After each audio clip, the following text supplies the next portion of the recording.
Uh, EA confirms Plants vs Zombies Garden Warfare 2, and then they did a pretty big hype thing with EA Access, since it's only on Xbox. Sony wanted nothing to do with it. It provides no value, according to them.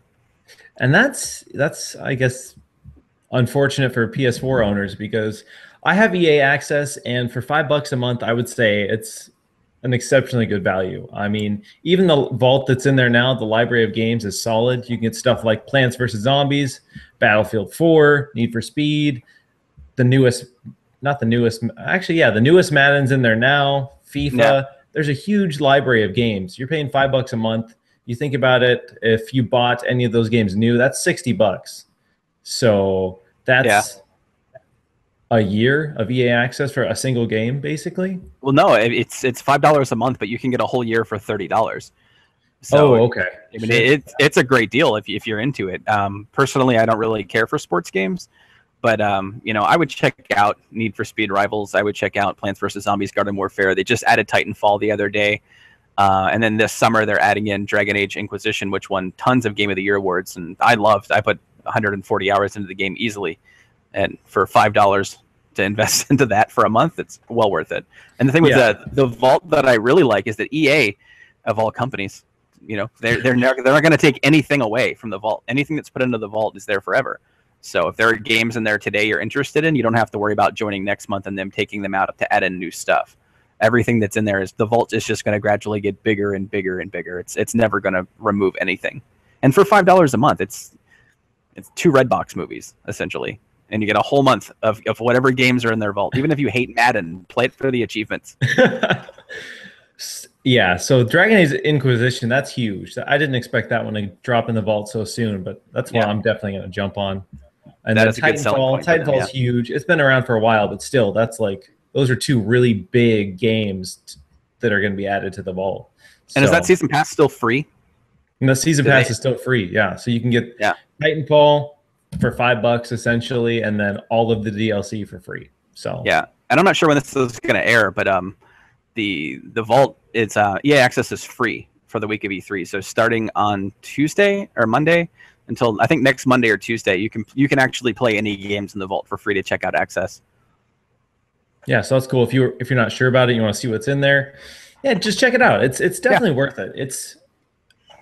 I could see a lot of companies trying to adapt or adopt something like this, because, I mean, as a subscription service, you essentially get a customer locked into this much money every month, so you're guaranteed something from them. But I'm surprised, like you said, EA of all companies providing such a decent value for all of this content. Yeah, it's a great value. It's $30 for an entire year of whatever's in the vault now, plus whatever they're going to add in the future. You know, they've already added all of the sports games. So the new FIFA, the new NHL, the new Madden, you know, UFC, whatever else that they make that I really don't care about, NBA Live. You know, if you're into sports games, there's really no reason to not have EA Access.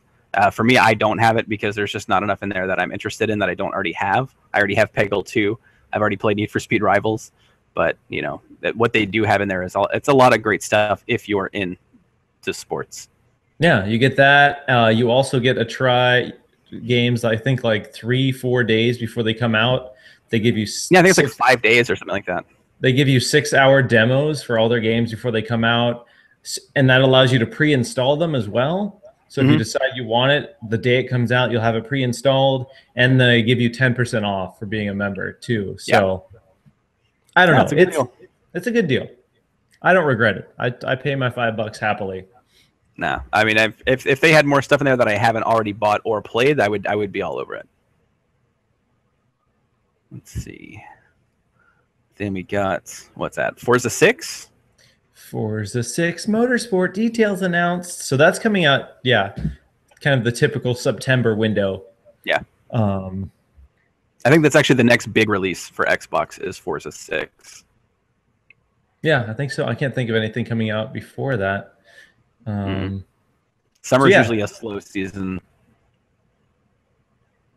I think the big one with this, a lot of people complained about Forza 5 not having enough cars.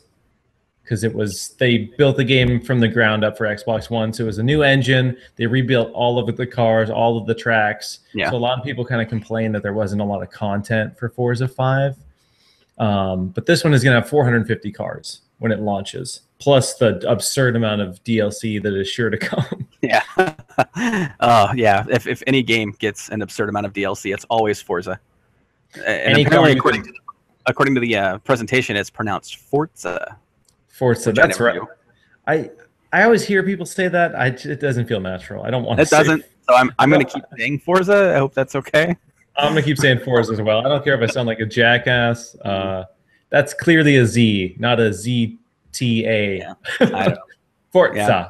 450 cars is probably 430 or 40 more than I'll ever get around to playing with. Just judging by how expensive it was to buy and upgrade cars in Forza 5. I just need the Mazda Miata, really. That's probably all I'd use. I always like the worst possible cars. Just whatever's boxy and ancient that looks like something you can afford out of high school is what I want to drive around in. Me too, dude. I would always get like the 1990 Honda CRX. Just suit the shit out of that. Some sort of like old Civic or an old Camry, maybe like a Jetta. A four-door Toyota Camry, just nothing sporty about it. Put some NOS under the hood and just... Yeah. Well, they did confirm that the Drivatar system is going to return, which I thought was an awesome feature. And I like that it carried over to Horizon 2 and even the free Fast and the Furious game that came out. All of my friends' Drivatars were in there while I was driving around like an idiot. I like that too. I think it's an awesome system. Yeah. I love it. You're driving around, you see your buddy just come up and just ram you off the road. Because that's what they did to the AI in their game, which is awesome. You know how terrible they are. Just you see Beltravi over a car, and you know that they're just going to run into a tree at any moment. Sorry, Kayla. Sorry, Kayla. You're not good at Forza. Forza. You're not good at Forza, but it will run in 1080p, 60 frames per second. It'll also have 24-player online races, local 2-player split screen, 26 different exotic locales. Now, I don't know if each locale is going to have multiple tracks or if that just means 26 different tracks. So either way, it's a lot of tracks. It's usually they'll do like variants. They'll have like the day and night version of the track, and you'll play the track in reverse. So I don't know if they really count that as a different track, but I think it's going to be the first Forza to come out for Xbox One besides Horizon that will fully take advantage of it in a way that they've had a lot of time now to work on the series, the engine, work with the Xbox One, where Forza 5 was really pushed out to be a launch title. And you can tell it's a launch title, you know, by the lack of content that was in it when it launched, but it was still a really solid game. It was a nice car PG. Yeah, exactly. You could tell that, it was lacking some content in terms of like tracks and cars. Yeah. So it'll be cool to see what they do with this one because they've had, like you said, a lot of time to figure out the engine and the console and then add to what they already have. Yeah. So that'll be cool. I mean, I liked Forza 5, so I know I would check out Forza 6 at some point. Yeah, I like Forza 5 a lot. It was solid. It was really good. And I never got into the Horizon series, but the Fast and the Furious game was so much fun. Dude, I know. I did not expect that at all. Definitely piqued my interest. A free Fast and Furious game? Fuck it. Whatever. I'll play this for 5 minutes. And then I ended up just beating the whole thing and getting like almost all the achievements. Yeah. It's like beat Halo 3 on Legendary and get 10 achievement points. And then you watch the Fast and the Furious trailer and you get 100. But it was fun. It was a lot of fun. And if that's how Horizon plays, I would happily jump into Horizon the next time it comes around. Yeah, like I have never bought a Horizon. I've seen them played and they look fun, but the Fast and Furious was a good way to kind of dip my toes in and see what it was about. And it was cool. I liked it. The open world and the different objectives was a lot different than just driving on a standard racetrack. Just from start to finish. It's the simmy aspect of Forza has always been off-putting to me. But Horizon's more arcadey open world feel is definitely more up my alley. For sure. For sure.